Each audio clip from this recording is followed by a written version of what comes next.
Right, continuing on our motorsports journey through the off-season. Well, it's not really the off-season anymore, as over the weekend it was the beginning of the World Endurance Championship, or WEC, for sure, over in Qatar, for the 1,812 kilometres, or 10 hours. Ended up being 10 hours. There was quite a bit to learn from the first race, coming into the new season. Obviously, it was the debut of the Valkyrie. Yeah. Which... It was really one to remember. It was a baptism of fire, but that's to be expected. All the other teams have had at least minimum 2 years to develop their car now. Yeah, definitely. And I'm guessing the Aston will be helped by some BOP in the coming weeks, which is a topic we are going to get on because there were some complaints about how it ended up. But we'll start off with qualifying, which did see some shocks. The first one of the Toyotas, Brendan Hartley, spun 17th. Ooh. 17th for Brendan Hartley. So Toyota did not start there. They didn't really kick off the season too well, did they? They did not in their manufacturer's defence. Was it manufacturer's?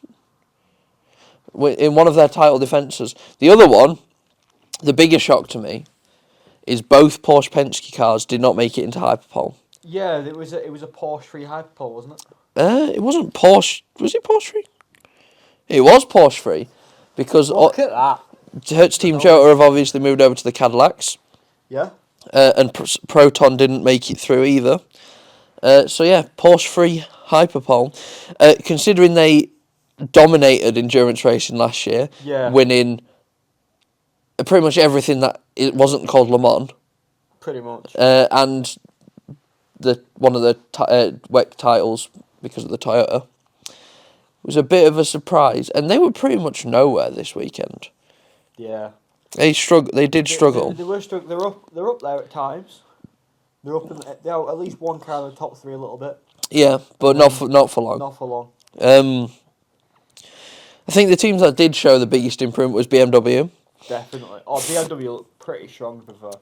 With the WRT in the livery that I'm not sold on still, but second and sixth for quality in there. The black red.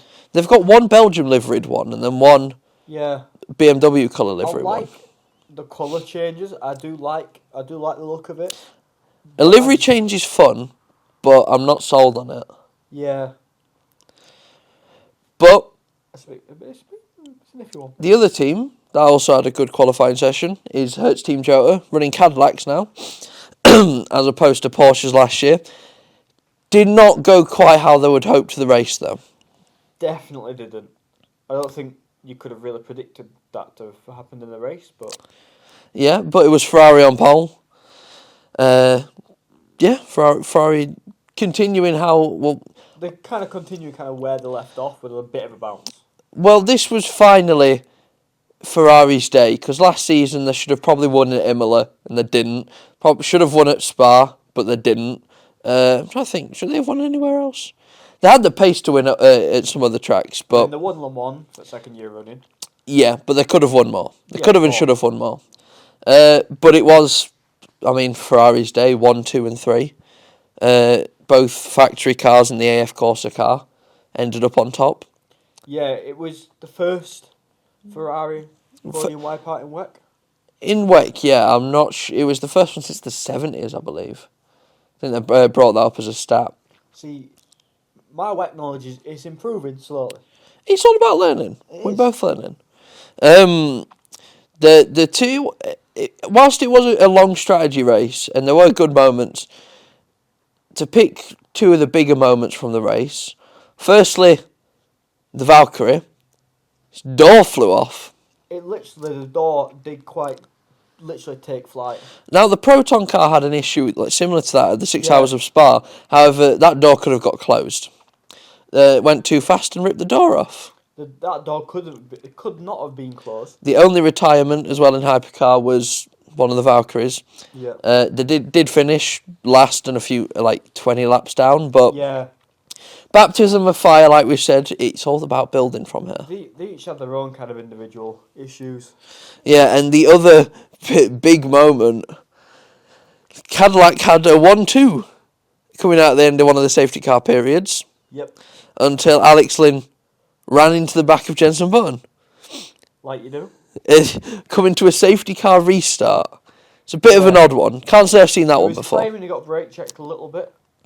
Can't say I've seen it before, though. No, definitely not. It was quite funny, though. Did ruin both Cadillac's race in the end, only finishing 8th. Yeah, that was probably one of the most exciting parts of the race since the race start, when there wasn't really much kicking off. Yeah, finishing 8th and 16th. The Porsches had a torrid time. The Toyotas did fight back to 5th and 6th, but it was Ferrari's day, and that does beg the question of will the BOP be changed, and it probably will. Yeah. Probably turn up in Imola and someone else will be powerful. But overall, I wouldn't say it was the best race I've ever seen. Not the best, not the best. It definitely wasn't the best race. Obviously, yeah. Yeah. I haven't really watched many WEC races, and even I know that wasn't very entertaining. Yeah, there were definitely, I mean, Imola last year, Spa last year, Le Mans last year, all, I mean, from start to finish, incredibly exciting races. But I think that's just the nature of Qatar as a whole. The track is a bit, it's not easy to overtake It's not on. really easy to overtake, doesn't really provide much. It's a fairly wide circuit in a sense. Yeah. It's not incredibly wide, but it's not too kind of thin in a sense. So they're not really going to get much kind of bumping. There's a bit towards the end. Did you see the Peugeot and the Porsches did get a bit argy-bargy with each other? Argy-bargy.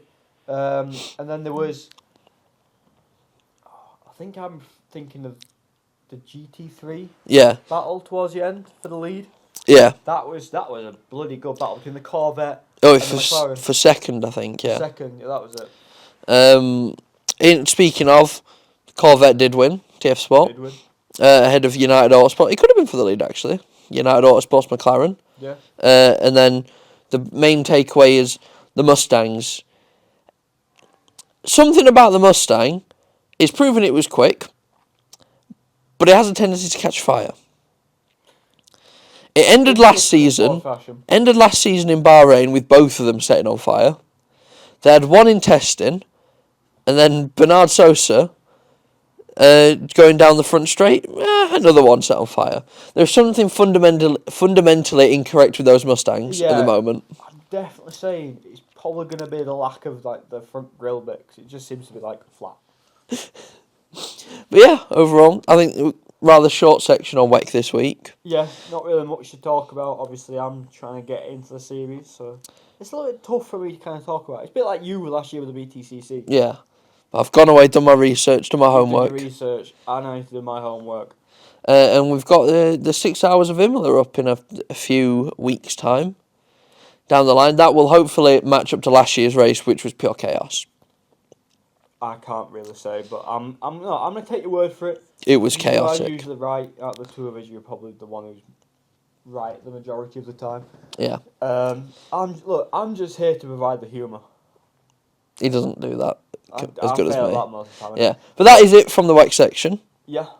I think now that is it from the WEC. That will be it from us for now. Obviously we are back. It is like a little mini return in a sense. Yeah, hopefully consistently. Yeah. The consistent returns. Obviously, you've got the touring cars coming back. WEC's back. Every few weeks. F1 starts the 16th of March.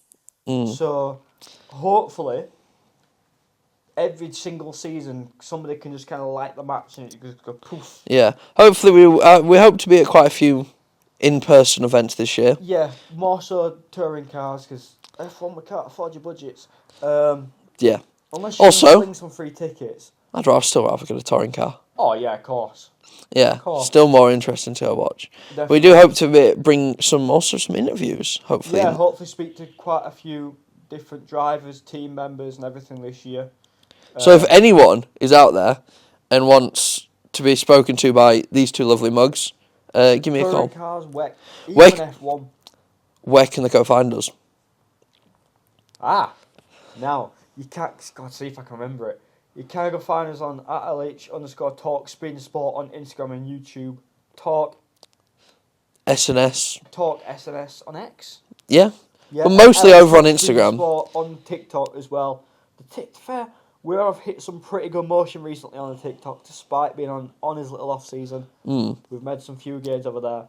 So do your own work, kids. Go home, find that out. And that is it from us. yeah, that is it from us all this week. And catch you soon.